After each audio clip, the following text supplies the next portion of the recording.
warahmatullahi wabarakatuh. Alhamdulillah, saat ini kita semua masih diberikan kesempatan dan kesehatan oleh Allah, sehingga kita dapat meneruskan kajian kita, supaya kita untuk menuntut ilmu, untuk membenarkan amal ibadah kita. Pada kesempatan kali ini yaitu sampai pada hukum wudu, membiarkan sebagian anggota wudunya tidak terkena air. Anan Nabiya sak temne Kanjeng Nabi sallallahu alaihi wasallam iku ro'a weruh sapa Nabi rajulan ing wong lanang yusolli kang salat sapa rajul, bahwa Nabi sallallahu alaihi wasallam menjumpai seorang laki-laki yang sedang mengerjakan salat. Wa fi dhahri qadamihi, nan ing dalem dohiri dlamaane rajul apa lum'atun. Maksudnya gini, di mana seorang laki-laki yang mengerjakan sholat tersebut, di punggung telapak kakinya terlihat bagian yang tidak terkena air. Qadarud dirhama, seukuran koin dirham. Lam yusibha, kang ora mekenani ha ing dohri kodami opo alma'u, yaiku banyu. Fa'amara mongko perintahu ing rajul sapa an-nabiyyu Kanjeng Nabi sallallahu alaihi wasallam ayyu'ida yen toh baleni sapa rajul al-wudu'a ing wudu wassolata lang salat. Rawa ngriwayatake hadis sapa Abu Dawud, Imam Dawud. Diceritakan bahwa Nabi Shallallahu Alaihi Wasallam ini menjumpai seseorang laki-laki yang sedang mengerjakan sholat. Namun Rasulullah Shallallahu Alaihi Wasallam melihat di punggung telapak kakinya seorang laki-laki tersebut bagiannya tidak terkena air. Lalu beliau memerintahkan laki-laki itu untuk mengulangi wudunya dan mengulangi sholatnya.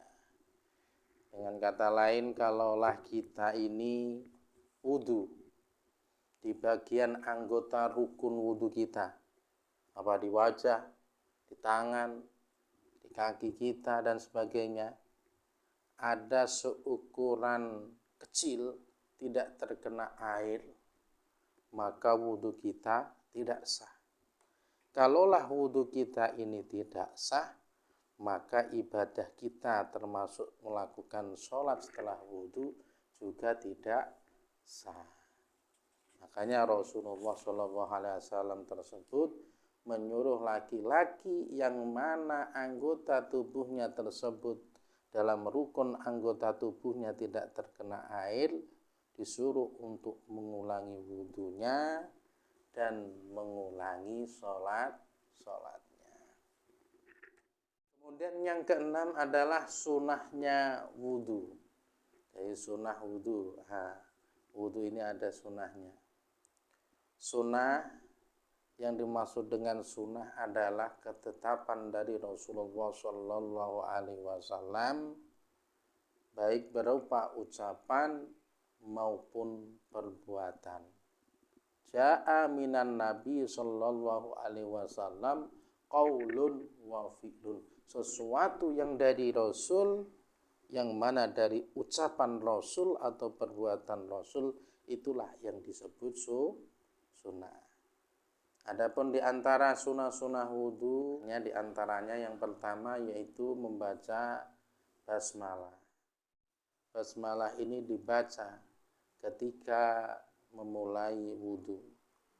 Sebagaimana disebutkan dalam hadis yang diriwayatkan Abi Hurairah radhiyallahu anhu, la sholata liman la wudu'a lah, la wudu'a liman lam yadhkurismallahu alaihi, rawahu Ahmad wa Abu Dawud wa Ibnu Majah. La sholata liman la wudu'a lah, tidak sah sholat orang yang tidak berwudu, la wudu'a liman lam yadhkurismallah, dan tidak sempurna wudu seseorang yang tidak menyebut nama Allah. Rawahu Ahmad, Abu Dawud wa Ibnu Majah. Kemudian kesunahan yang kedua daripada wudu yaitu membersihkan kedua telapak tangan 3 kali. Kita akan ra'aitu weruh sapa ingsun Rasulullah ing Rasulullah sallallahu alaihi wasallam tawaddu'a wudu sapa Rasul, wastauqafa lan nyuci tangan sapa Rasul, salasan kelawan ambal kaping 3, ai ghusala tegese basuh sapa Rasul kafaihi ing kedua telapake Rasul. Aku pernah melihat Rasulullah Shallallahu Alaihi Wasallam berwudu. Kemudian beliau mencuci kedua telapak tangannya ini sebanyak 3 kali. Dari setelah Bismillahirrahmanirrahim sunahnya tadi, kemudian mencuci telapak tangan. Ini belum mulai melakukan niat wudu. Yaitu 3 kali, mencucinya 3 kali. Sunahnya. Idza staiqadha nalikane tangi sapa ahadukum salah siji sira kabeh mimmanami saking turune rajul utawa ahad, fala yudkhil mongko aja nglebokake sapa rajul utawa ahad yadau ing tangane ahad fil innahu mongko sak temene yafriqa iku layadri, fa innahu mongko sak temene ahad iku layadri ora ngerti sapa ahad aina batat ing dalem endi nginep apa yaduhu tangane rajul. Apabila salah seorang di antara kalian bangun dari tidur, fala yudkhil yadahu fil ina, maka janganlah ia memasukkan tangannya ke dalam bejana atau air, sehingga ia mencucinya sebanyak 3 kali, karena ia tidak mengetahui di mana tangannya berada atau kemana tangannya ia berkeliaran pada saat tidur. Kalau ketika kita tidur ini kan tak tahu tangan ini merayap kemana, mungkin ke upil, mungkin ke mulut, mungkin ke bawah perut. Nah, di situ sehingga tangan kita kotor. Maka ketika kita bangun dari tidur, disunahkan untuk membersihkan tangan kita 3 kali sampai sebelum kita masukkan tangan kita untuk wudu. Kemudian yang ketiga yaitu sunnahnya wudu adalah bersiwak-siwakan. Laula an asyaqqa ala ummati, sekiranya tidak menyusahkan bagi umatku, kata Rasul, la amartuhum bisiwaki inda kulli sholatin, niscaya aku perintahkan mereka bersiwak setiap hendak mengerjakan sholat, pada setiap kali berwudu, dan pada saat kesempatan bagaimanapun ketika mulut kita ini bau, disuruh untuk sunahkan untuk bersiwakan. Kayu siwak ini mempunyai beberapa manfaat yang cukup besar. Di antaranya keistimewaannya adalah memperkuat gusi, mencegah sakit gigi, memperkokoh pencernaan, melancarkan air seni, air kencing itu. Meski demikian, karang gigi dan semua jenis kotoran pada gigi dapat juga dibersihkan dengan bermacam alat yang lain seperti sikat gigi atau yang lainnya. Bersiwakan ini yang paling terpenting sebenarnya disunahkan ketika bau mulut kita mengalami perubahan, yaitu mulut kita busuk baunya, maka disunahkan untuk siwak pakai kayu arok, baik karena bangun tidur maupun pada saat hendak melaksanakan sholat. Annahu kana katsiran ma yula'u bisiwak, bahwa Rasulullah sallallahu alaihi wasallam ini diceritakan dari Aisyah, annahu kana katsiran ma yula'u bisiwak, bahwa Nabi ini sangat senang untuk bersiwakan. Siwak ini disunahkan pada 4 kesempatan. Yang pertama, ketika bau mulut mengalami perubahan, karena pada prinsipnya siwak ini disunahkan untuk menghilangkan bau yang tidak sedap pada mulut. Yang pertama. Yang kedua, ketika bangun dari tidur.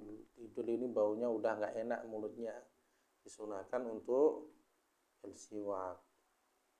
Apabila bangun malam, Rasulullah Shallallahu Alaihi Wasallam menggosokkan mulutnya dengan bersiwak. Ini yang dilakukan baginda Rasul. Tentunya kita umatnya kalau bisa ya mengikutinya, walaupun sunnah. Sunnah kan kalau kita dilakukan dapat mendapatkan pahala. Kemudian 3, ketika hendak mengerjakan sholat.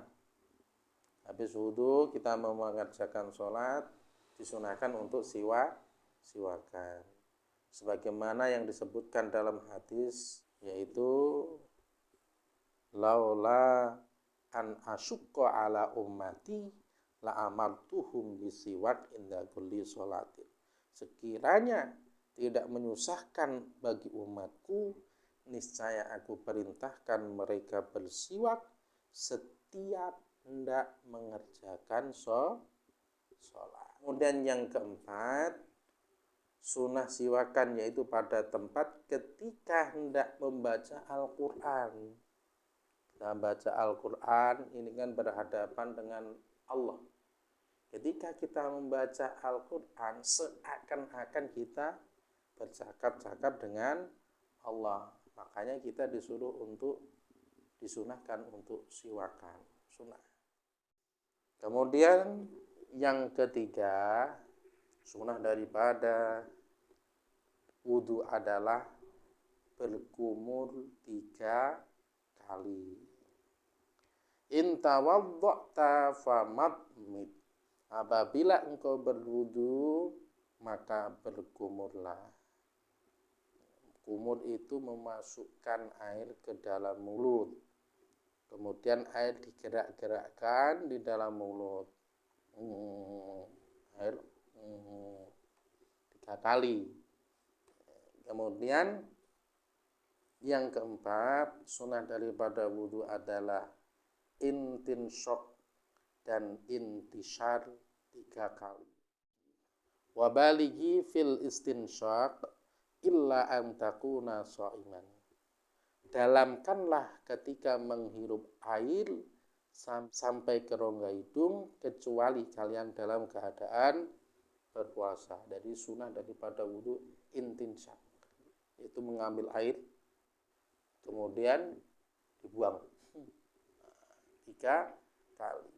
Intinsyaq itu memasukkan air atau menghirup air sampai ke dalam rongga hidung. Sedangkan intinsyar mengeluarkannya air tersebut dari dalam hidung. Idza tawadda'a ahadukum falyaj'al fi anfi ma'an thumma liyastanshil. Apabila idza tawadda'a mokal nalikane wudu sapa ahadukum salah siji kabeh. Apabila salah seorang di antara kalian berwudu, falyaj'al mongko ndadekake sapa ahad fi anfihi ing dalem irunge ahad ma'an ing banyu. Summa liyastanshil, tumuli ngebresake sapa ahad. Apabila salah seorang di antara kalian berwudu, maka hendaklah ia memasukkan air ke dalam rongga hidungnya dan kemudian mengeluarkannya 3 kali.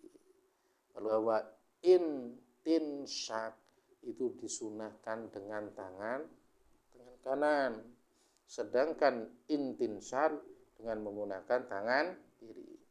Pancuran keran, keluar airnya, kita ambil, masukkan sampai ke rongga hidung, kemudian kita buang dengan memakai tangan kiri 3 kali. Ini sunahnya.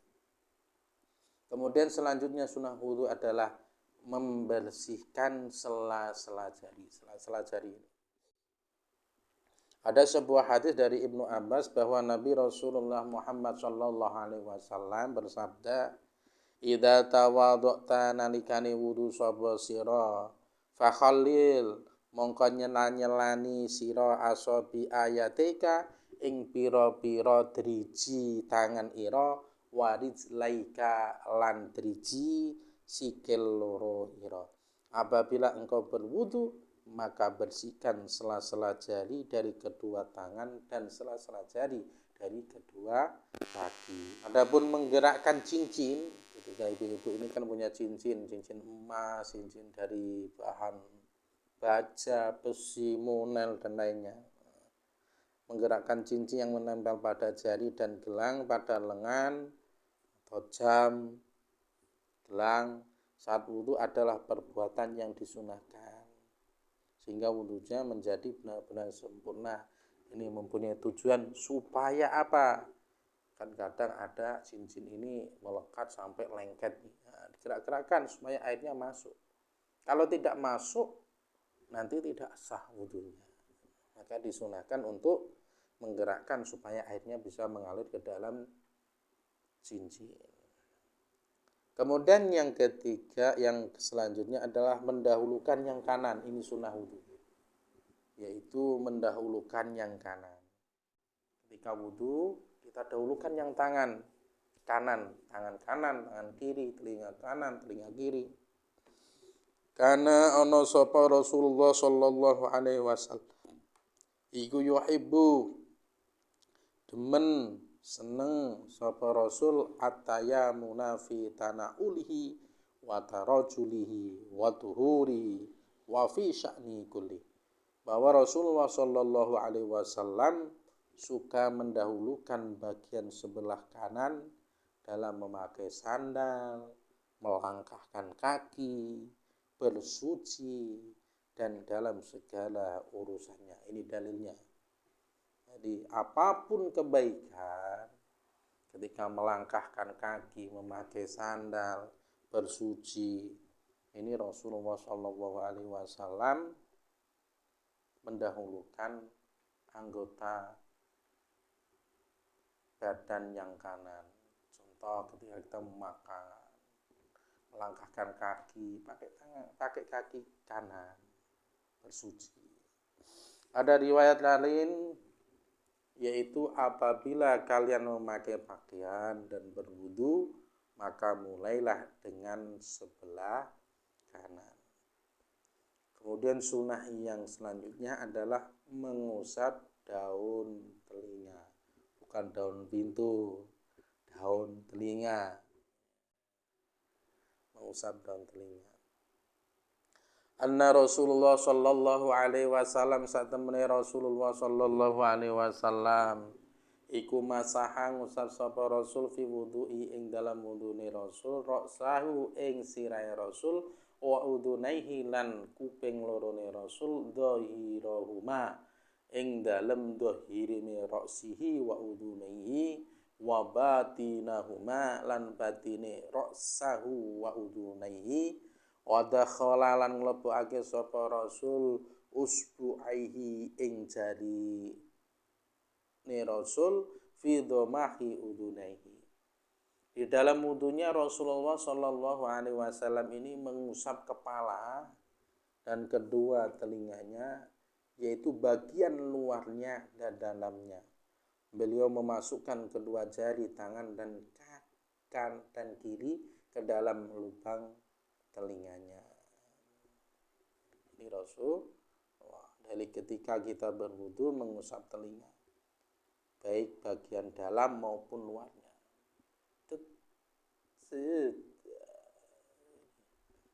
Semua dohir dan batinnya terusap, terkena air. Ini sunnahnya. Kemudian sunnah yang selanjutnya yaitu sunnah dari wudu memperlebar basuhan pada dahi, lengan, dan kaki. Dahi, lengan, dan kaki kita supaya dilebarkan dalam basuh. Inna ummati sak temne umat ingsun iku yaktuna padha teka sapa ummati yaumal qiyamati ing dalem besok dina kiamat. Hurlon alih bercahaya, muhajjalina alih terang benderang min atharil wudu'i saking begasi wudu. Faman mongko utawi sapane wong istato akang mampu sapa man mingkum saking sira kabeh ayyutila yen toh jembarake utawa dawaake sapa habeh hurratahu fal yaf'al mongko lakonono.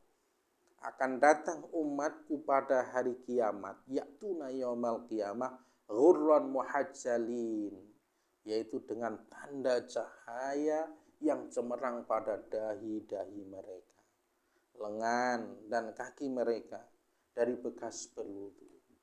Barang siapa di antara kalian mampu melebarkan kecemerlangannya, maka hendaklah ia melakukannya. Kemudian sunnah yang selanjutnya membaca doa setelah wudu. Doa yang disunahkan yaitu setelah wudu apa? Hafal kan? Asyhadu an la ilaha illallah wahdahu la syarikalah wa asyhadu anna Muhammadan abduhu wa rasuluh.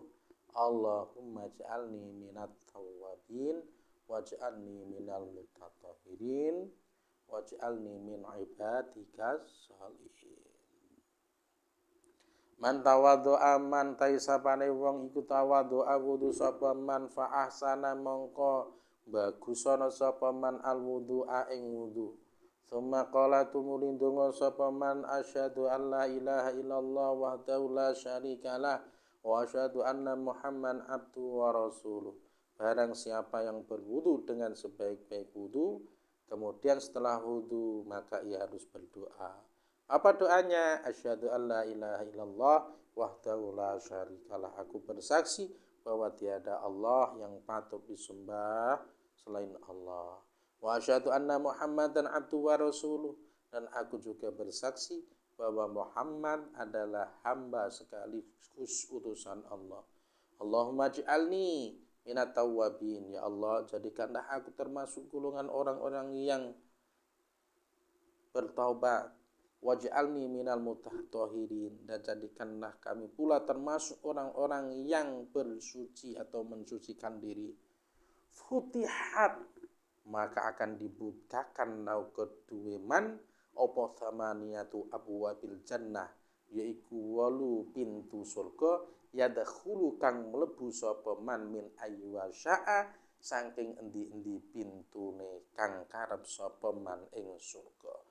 Maka barang siapa yang mau wudu, kemudian setelah wudu ia berdoa seperti tadi, Allahumma ij'alni minat tawwabin waj'alni minal mutatahhirin, maka ia akan dibukakan baginya 8 pintu surga yang ia boleh memasukinya dari pintu mana saja yang ia kehendaki. Ini diantaranya adalah sunnahnya daripada kita berwudu. Walaupun sunnah yang paling utama kita dapat melaksanakan. Ketika kita melaksanakan sunnah, maka kita akan mendapatkan pahala dari Allah Subhanahu wa ta'ala. Mudah-mudahan kita bisa memahaminya sehingga dapat mengamalkannya, sehingga kita benar di dalam ibadah kita, baik sunnahnya maupun rukunnya, sehingga mendapatkan ridha dari Allah Subhanahu wa ta'ala. Amin ya rabbal alamin. Mungkin kita cukupkan sekian dulu pada kesempatan majelis taklim ini.